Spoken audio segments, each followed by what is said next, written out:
and things are becoming more and more inserviceable, but there are ways around things. I once took a ballpoint pen and made a fitting to change fluid, to actually siphon the fluid out of a Nissan transmission and exchange the exact same amount that I took out with brand new factory fluid, because it's a sealed transmission and you can't get in there.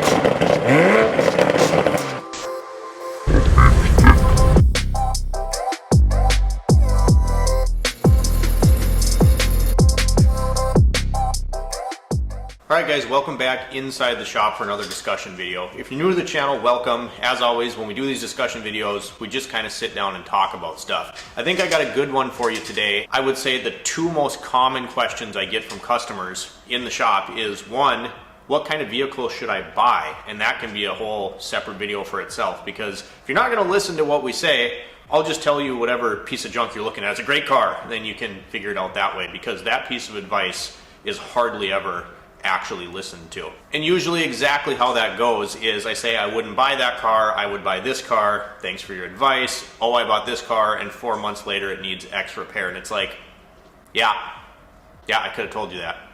Anyway, that's not the point of today's video. Today's video is about the second most common question I get asked, and it's, what can I do to protect my vehicle? What can I do to make sure I'm taking care of my vehicle? And that kind of gets broken into two categories. We can talk the physical body and frame and structure, chassis of your car, and we can talk about fluids, mechanical maintenance, that sort of thing. And there's a lot of things you can do. And there's this big misconception out there with a lot of people that aren't into cars, and not everybody has to be into cars, that's okay. But people think if they change their oil, they're doing everything they need to do for their car, and that's absolutely not true. Now, on the flip side of that, if you only do one thing on your car ever and you neglect everything else, please change the oil. I can't tell you how important it is. I can't stress it enough. Get it changed on time, use a quality filter, use quality oil, change your oil regularly. If you do nothing else, if you get nothing else out of this video, change your oil. So we got that out of the way, change your oil, but there's more to maintenance. Your car, in a lot of cases, for a lot of people, is like the second most expensive thing that you own. You have your house, then you have your vehicle, right? It's an investment, and it's a very essential part of most people's lives. Get your kids around, get to school, emergencies, get to appointments. I'm generalizing, but most people utilize a car in their day-to-day life every single day. So it's good to take care of it. So if I had to recommend maintenance, what's the best thing to do to keep track of your car? And it used to be that you follow the owner's manual, the intervals in there for your oil, transmission fluid, coolant, brake fluid, spark plugs. That's not really the case anymore. A lot of the manufacturers with newer cars are switching to lifetime fluids, and you can't. I actually got into a heated discussion, and the guy was very condescending. I don't remember which video it's on, but I changed burnt transmission fluid in a Tundra to fix a shutter. And basically this guy came at me with, I'm an engineer, I created your whole career, you mechanic scum. And it's like, yeah, if you're an engineer out there, I'm sorry, I mean no offense by this, but I've said for a long time, a lot of these engineers, they're the smartest dumb people you'll ever meet, because everything looks good on paper. I don't care what you say. I don't care how good that fluid is. You do not leave a fluid in a vehicle for the entirety of its life. You're just asking for problems, and sure, you can call tranny fluid a lifetime fluid. So what's the life of that tranny? 60,000 miles? Sure, it lasted the life of it because it blew up, right? It's just ridiculous. So I would say, it depends on a lot of things. It depends on what transmission you're talking about, what vehicle, what you're doing with the vehicle, if you're towing, if you're not towing, if it's in-town miles, highway miles. Keep up on your maintenance, you guys. Fluids do break down, and things are becoming more and more inserviceable, but there are ways around things. I once took a ballpoint pen and made a fitting to change fluid, to actually siphon the fluid out of a Nissan transmission and exchange the exact same amount that I took out with brand new factory fluid, because it's a sealed transmission and you can't get in there. If I had to simplify this as much as I could as far as the mechanical side of your car goes, I would definitely say stay on top of your oil changes and change out your transmission fluid. Even if you can't get all of it, or you don't want to flush your transmission, if you can get that fluid out, let's say it's a 10-quart system, you drain it, you get 4 quarts out. Put 4 quarts back in, drive it around for a while, do that a couple times.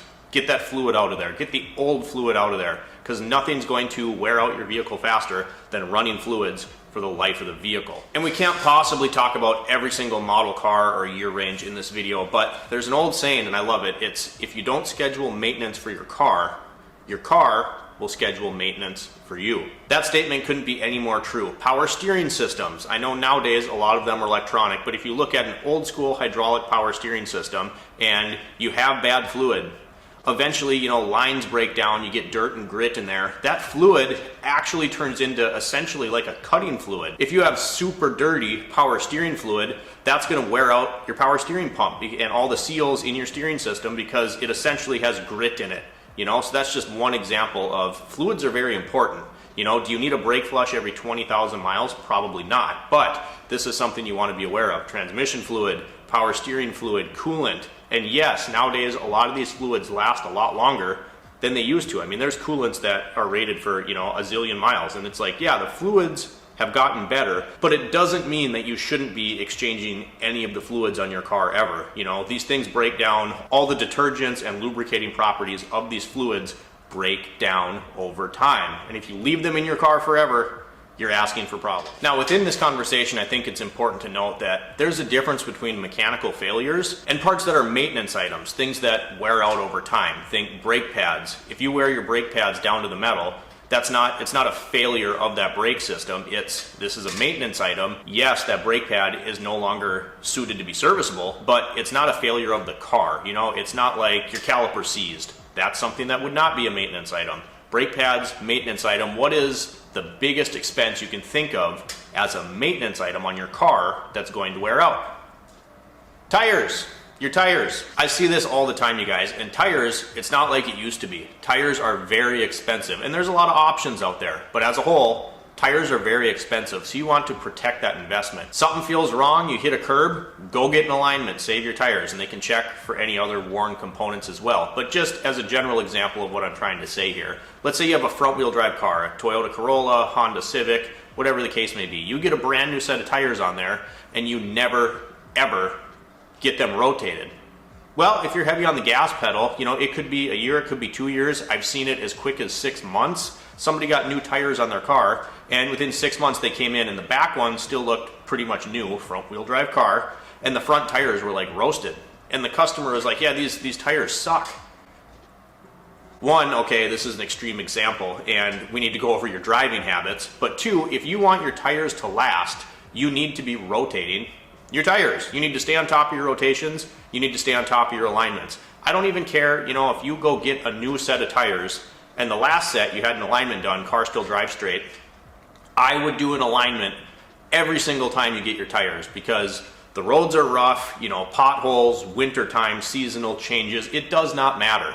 If you're gonna spend $1,500 on a set of tires for your truck, which isn't uncommon at all, I've seen sets of tires that cost $2,500, why would you put them on there and then risk, you know, over $120 alignment? Why would you risk wearing those tires out? And tires, it's goofy. We just did the video mounting the new KO2s on the rims. There's a reason those aren't on my Mountaineer yet. I got a steal of a deal on those, you guys. Technically, they were used tires, 30 miles on them. They were takeoffs from the dealership, so they're brand new. I still paid $1,000 for them. So if you think I'm gonna put my lift in my truck and then not align it and put those tires on, you're sadly mistaken, because especially with truck tires, all-terrain tires, they have a tendency to cup and feather, and they get loud. They make a lot of noise. They don't wear evenly. So just a couple examples there, but I would really, really encourage you to stay on top of your alignments and on top of your tire rotations. Tires can be extremely fussy, extremely weird. I'm gonna give you one interesting case here from the dealership. I had this car and the tires were, I'd say, about 50% life left. They weren't in bad shape. They had some wear on them, you know, whatever. It's no different, you know, tires aren't perfect even from the factory. And neither are wheels. That's why you have to balance things. But I had this car and it just had this nasty pull to the right. And sometimes you have to account for road crown, which is just the roads are actually like this. They're not perfectly flat. So you drive both directions, you see what the pull does, you try to drive down the center, whatever the case is. I chased this forever. Check your tire pressures as well. That's another thing that can cause a pull. You know, let's say this tire is at 50 PSI and this one's at 18. Like, obviously it's not going to handle correctly. Anyway, I go through this whole rigmarole. I do an alignment on the car, I put it on the rack, and everything's pretty much spot on. Certainly nothing that would cause this crazy pull. There is a thing called tire conicity. I'll be right back.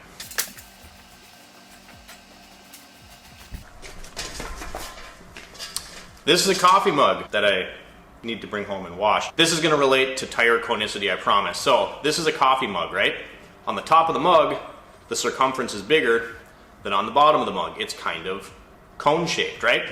So anyway, I'm chasing this problem on this car, and again, they had about 50% life left. They were generally pretty good tires. Alignment checked out, tire pressure checked out, suspension components, control arms. I'm like, what is going on with this? And I just had this wild idea. I'm like, let me try swapping the tires from side to side. So I took this tire here, this tire, swapped them on the front. Car drove amazing. Straight down the road, let go of the steering wheel, would just drive beautifully. Well, tire conicity is if this is the inside edge of your tire and this is the outside edge, or vice versa. If I take this coffee mug, you know, forgetting that this handle is here, if you put a coffee mug on your counter and you roll it, it rolls like this. It doesn't roll in a straight line, it curves, right? That was the fix to this whole issue. And my point in this is, if you rotate your tires diligently, I'm not saying you'll never have any issues, but you severely bring down the risk of having uneven tire wear. If this is like the biggest expense in maintenance on your car is tires, something you're gonna wear through, you want them to last as long as possible, so pay attention, stay on top of that stuff. So that's kind of mechanical components and, you know, things like tires, fluids, spark plugs, that kind of thing. The other side of this to me is the physical body of your car. Now we live in Minnesota, North Dakota, so it's bad, you guys. Wintertime, Minnesota uses a lot of salt, and it absolutely breaks my heart to see people buy these cars, spend a lot of money on their vehicles, and within a couple of years they're rusting away. And a lot of times where the rust and the corrosion accumulates isn't even an area that the average person is going to see. They're not going to notice. They say, oh, my car's pretty clean, you lift it up, it's rotted out underneath, the subframe's falling out. I've seen it all. So if you're in a climate like I am, how do you prevent... Keep it down over there. I'm trying to film the video. Yeah, you.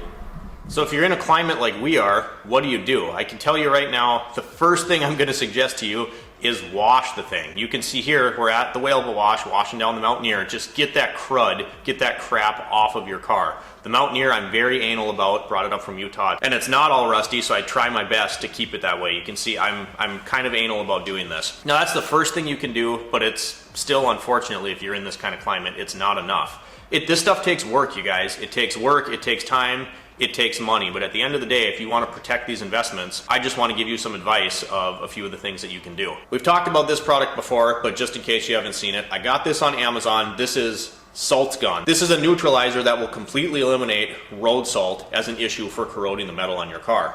Again, like we just said, this takes effort, it takes work. Once a week in the wintertime, no questions asked. I take this pump sprayer, this is just a cheap Chemical Guys pump sprayer from Amazon, and you dilute this stuff 100 to 1. So that means about 1 capful of the SaltGun goes in here. I've used that gallon jug on my personal rig every week for the last winter, and also on numerous customer jobs when we do fluid film, which we're gonna talk about in a second here. But this, I don't know, 35 bucks, you just pump this up so then you don't have to constantly pull a trigger on a spray bottle, and you can spray your whole car down with this. I do inside my wheel wells, the entire exterior. You can rinse it off, you don't have to, it's not gonna hurt anything, but this will neutralize road salt versus just rinsing it with water, just kind of smears it around. So the SaltGun is a fantastic product. This is huge. If you want to keep rust off your car, you need to listen to some of this stuff. That is a great option. The other thing that I would highly suggest is fluid film.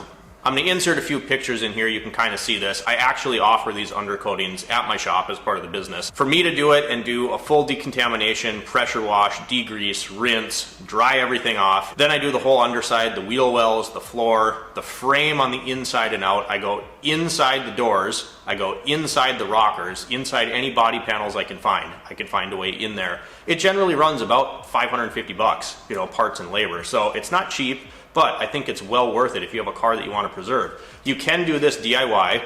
This is fluid film right here. It's non-toxic, it's lanolin based, which means it's literally the oily grease from sheep's wool. So you spray this stuff on, it's a non-permanent coating, meaning that if you wanted to remove it, you could. It's kind of messy, it makes working on your car a little bit dirtier of a job. It doesn't cure, but it does kind of set up. You know, oddly enough, one of the things I do after I apply this product is I'll go down a gravel road and just get a little bit of that silt to stick to this stuff, and it kind of helps it dry, for lack of a better term, a little bit better. This provides about a year of protection. My personal recommendation and what I do on my rigs, I'll bring it in every year and just kind of touch up the spots I need to. After a couple of years of doing that, there's probably no need to do this anymore. But again, you can do the inside of your frame, you can do the floors, the wheel wells, you can get inside your doors and inside the rockers. This stuff self-heals, so if a rock chips it or something, it kind of creeps back into place, and it displaces moisture. So you put this stuff on, and any surface rust that you have, or areas that